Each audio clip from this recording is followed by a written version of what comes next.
प्यारे बच्चों, आपका एक बार फिर से नन्हे मुन्ने बच्चों की पाठशाला में स्वागत है। आज हम पढ़ेंगे कार्य पुस्तिका प्रकृति कक्षा 5 में पाठ 7 जंगल और जीवन का भाग नंबर 2। पहला भाग हम पढ़ चुके थे, आज दूसरा भाग पढ़ेंगे। प्रश्न नंबर 1 है, आदिवासी किसे कहते हैं? आप आदिवासियों के बारे में क्या जानते हैं? देखिए, जिन व्यक्तियों का पूरा जीवन जंगलों पर ही निर्भर होता है और जो विकास की मुख्य धारा से नहीं जुड़े, उन्हें आदिवासी कहा जाता है। प्रश्न नंबर 2 है, आदिवासी लोग किस प्रकार जंगल पर निर्भर होते हैं? देखना है आदिवासी लोगों को। आदिवासी लोग जंगलों से प्राप्त होने वाली चीज़ों से अपनी आजीविका चलाते हैं। जंगल ही उनके घर होते हैं और जंगलों से संबंधित उनके रीति रिवाज होते हैं। आगे प्रश्न नंबर 3 है, जंगल अधिकार नियम 2007 क्या है? देखना है। आदिवासियों और अन्य जनजातियों को वन भूमि में वन अधिकारों और कब्जे को मान्यता देता है, जो पीढ़ियों से जंगलों में निवास कर रहे हैं। प्रश्न नंबर 4 है, जंगलों की कटाई ने आदिवासियों के जीवन को कैसे बदल दिया? अपनी कक्षा में चर्चा करके लिखना है। देखिए, जंगल आदिवासियों के घर हैं। जंगलों की कटाई होने से उनके घर उजड़ गए हैं। उन्हें अनेक तरह की कठिनाइयों का सामना करना पड़ रहा है।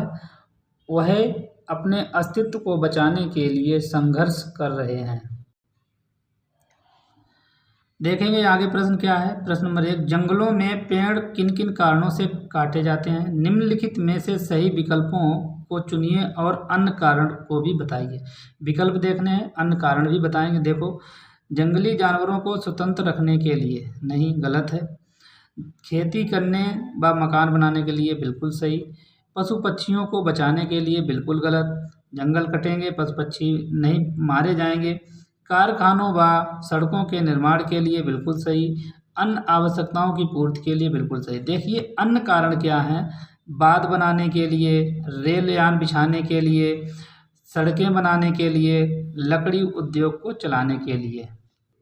प्रश्न नंबर 2 है, नीचे दी गई तालिका में जंगलों के नष्ट होने के कारण लिखिए। जैसे बाढ़, आग लगना, घर बनाना, फर्नीचर बनाना, कारखाना बनाना, कृषि कार्य, मौसम बदलना आदि। देखो, कारण क्या है और मानव निर्मित कारण क्या है?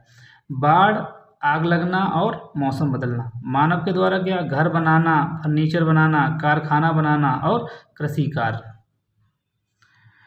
जंगलों की भूमि का उपयोग नए कारखानों एवं घरों के निर्माण के लिए करना उचित है या नहीं? इसके बारे में आप अपने विचार लिखिए। बिल्कुल नहीं। यदि ऐसा हम करते रहेंगे तो एक दिन ऐसा आएगा कि धरती किसी के भी रहने लायक नहीं रहेगी। यदि जंगल नष्ट हो जाएं तो हमारे जीवन पर क्या प्रभाव पड़ेगा? निम्नलिखित में से सही विकल्पों को चुनिए। नंबर आ है, सभी वनस्पतियां नष्ट हो जाएंगी, बिल्कुल सही। वायुमंडल में ऑक्सीजन गैस की मात्रा में कमी आ जाएगी, बिल्कुल सही। पशु पक्षियों के वास स्थान नहीं बचेंगे, बिल्कुल सही। उपर्युक्त सभी विकल्प सही हैं, बिल्कुल सही। निम्नलिखित पर जंगलों की कटाई का प्रभाव किस प्रकार पड़ता है? अपनी कक्षा में चर्चा करके तालिका में लिखिए। देखिए क्या है, जंगल की कटाई का प्रभाव किस पे पड़ता है? जंगली जीव, पर्यावरण, पृथ्वी और अगली पीढ़ी पर। क्या पड़ेगा? जंगली जीव पर।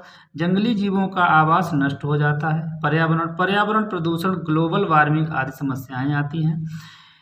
पृथ्वी पर क्या है? Global warming, green house effect प्रभाव, जलवायु परिवर्तन आदि।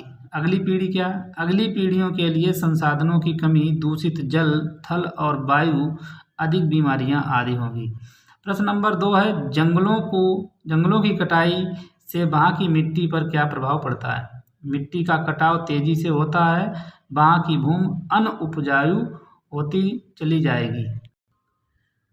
जंगलों की कटाई किस प्रकार वर्षा को प्रभावित करती है? वर्षा का वितरण असमान हो जाता है, वर्षा कम होती है। आगे प्रश्न है, वनों की कटाई से रेगिस्तान का निर्माण कैसे होता है? इसे समझाइए। जिस स्थान से वनों को काट दिया जाता है वहाँ तथा आसपास के क्षेत्रों में बारिश बहुत कम होने लगती है। भूमि धीरे धीरे बंजर होने लगती है, परिणाम स्वरूप वहाँ रेगिस्तान बन जाते हैं। आप अपने आसपास के क्षेत्रों को हरा भरा रखने के लिए किस तरह मदद कर सकते हैं, लिखिए। अधिक से अधिक पेड़ पौधों को लगाकर, वनों को कटने से बचाकर।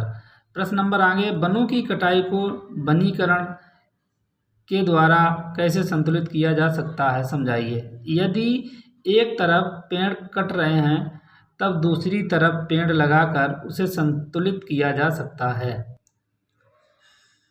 वनीकरण और पुनर्वनीकरण में क्या अंतर है? देखो, वनीकरण नए पेड़ लगाना, पुनर्वनीकरण में क्या है, जिस तरह से वन काटे हैं उसी जगह पेड़ लगाना। सामाजिक वानिकी से आप क्या समझते हैं? खाली पड़ी जगह पर फलदार वृक्ष लगाना। जंगलों को बचाने के लिए कौन कौन से आंदोलन चलाए गए हैं? देखिए, जंगलों को बचाने के लिए आंदोलन जंगल बचाओ आंदोलन, चिपको आंदोलन, इपको आंदोलन, सेव साइलेंट वैली आंदोलन आदि।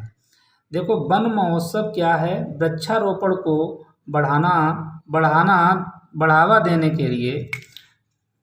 बढ़ावा देने के लिए भारत सरकार द्वारा प्रतिवर्ष जुलाई के प्रथम सप्ताह में आयोजित किया जाने वाला महोत्सव है मेरे प्यारे बच्चों। इस तरह से जंगल और जनजीवन पाठ का दूसरा भाग समाप्त हुआ।